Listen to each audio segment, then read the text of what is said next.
Energies.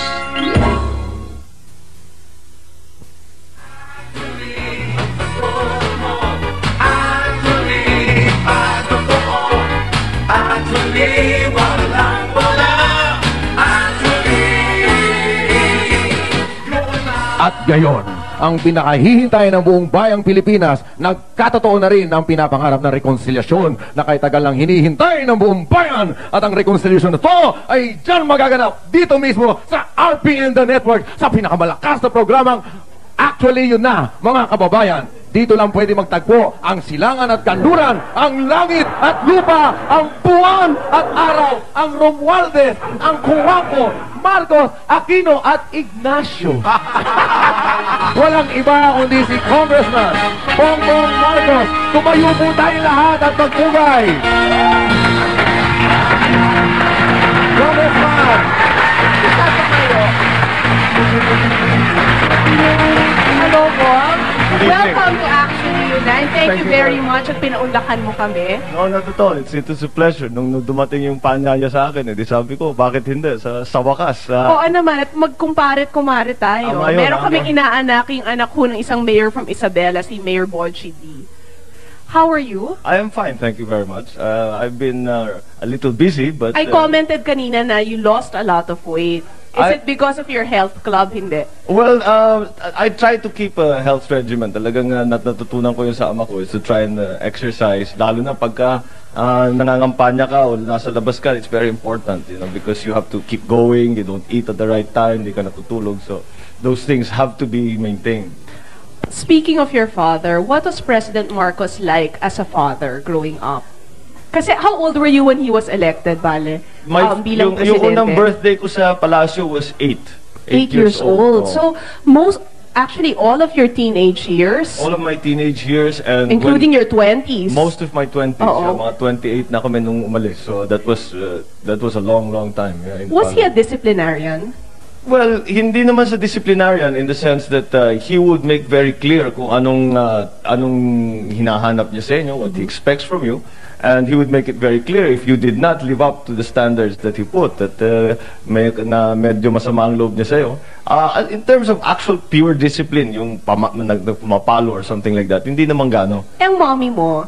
Mami ko, mas lalong hindi. Masyadong mabait yun. She cannot even, she would just, siguro pag hindi na niya matiis yung frustration, iiyak na lang yun. Pero in terms of actual beating, as the English call it, I was beaten more in my school in England than I ever was by my parents. But when you were studying here, nasa Lasal ka, di ba? Lasal Green Hills, yes. How was it? Was it a problem dahil marami kang bodyguards? Were the other boys medyo aloof ba sila sa'yo? Well, I'm sure nadaanan mo rin yun. Of course. Hindi, pero ako high school na, so medyo iba na yung ano doon. Kasi kung bata naman, yung mga ganong edad, hindi pa masyadong naiisip. Natutuwa lang sila. May mga baril ba yan? May mga yan lang naman ang tinatanong.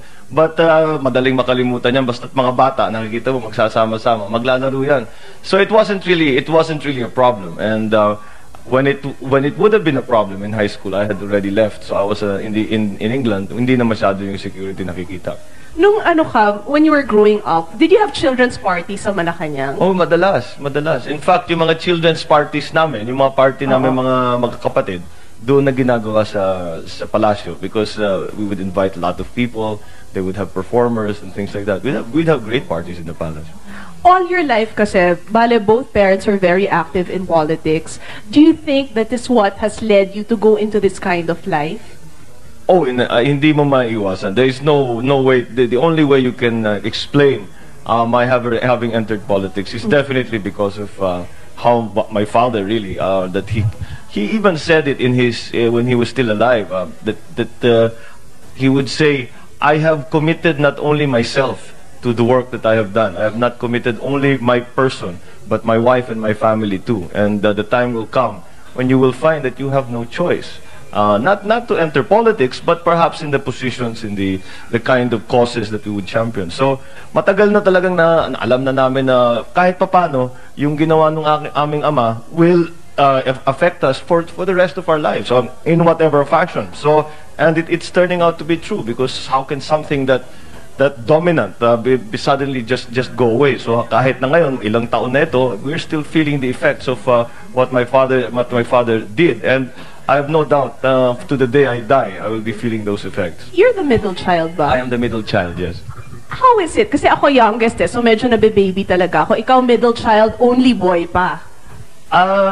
Siguro, I don't know. It never felt like... Dominating bang ate si Aimee? Hindi naman.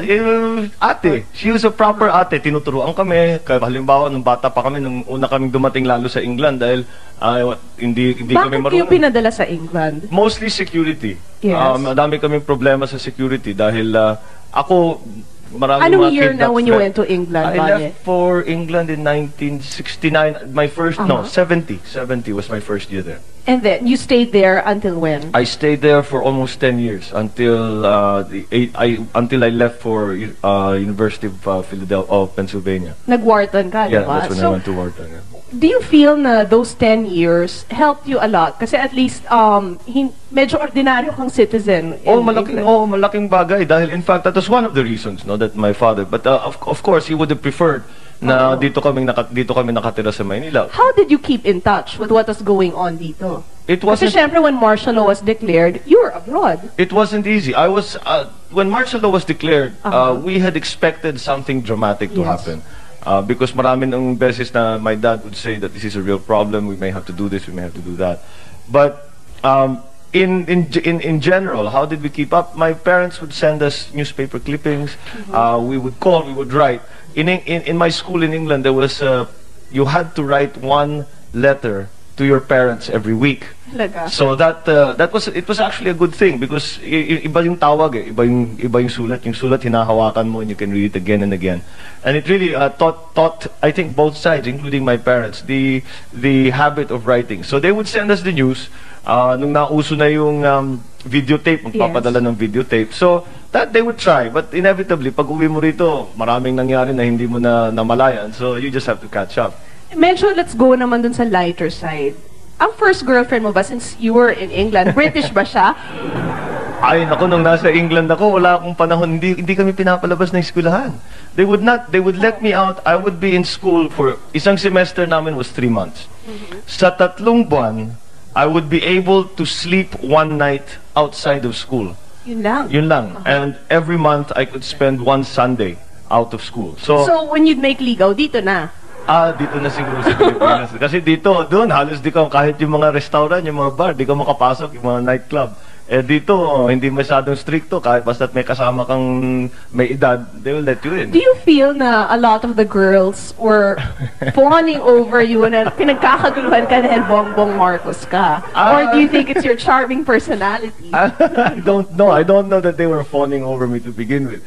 I don't know kung bakit lahat ng tao, ang kanilang impression sa akin are that the women were fawning over me. Believe me, there were times when I would be calling, trying to get a date, and I couldn't get a date. Why suddenly this image of women fawning all over me? But I don't know. I think yung you tell me if I'm right. Yung pagganap ng presidente, that last mga 5-10 minutes, unless may complex na talaga yung tao, yung talagang galit sa'yo dahil anak ka ng presidente, wala ka na magagawa. But karamihan naman ng mga tao, pagka nakausap mo na, after 5-10 minutes, wala na, that's over. Except for the fact that you're surrounded by Would armed... anybody have the guts to say na, oy, pare, galit ako sa'yo, bakit ganyan naman ang mga magulang mo? Would they dare do that to you? Hindi naman. Meron magkikriticize sila pero hindi yung galit ako sila. Sasabihin, bakit naman ganyan? Alam mo yung tao, hindi ganyan dapat, hindi tama ang ginagawa, hindi ganyan ang tingin sa ginagawa ninyo, etc. etc. So, inevitably, that would happen. Kasi naman, if you have good friends, they will tell you what they believe to be the best. Pagka naman sa tingin nila, it's a criticism that is not merely not mischievous or naninira lang, that's valid and you just accept it. How would you react about the criticism hurled at your parents through the press and through the mass media? But before you answer that, we're going to pause for a while. Napaka-interesting ho ng ating discussion with Mr. Bongbong Marcos. Please don't go away.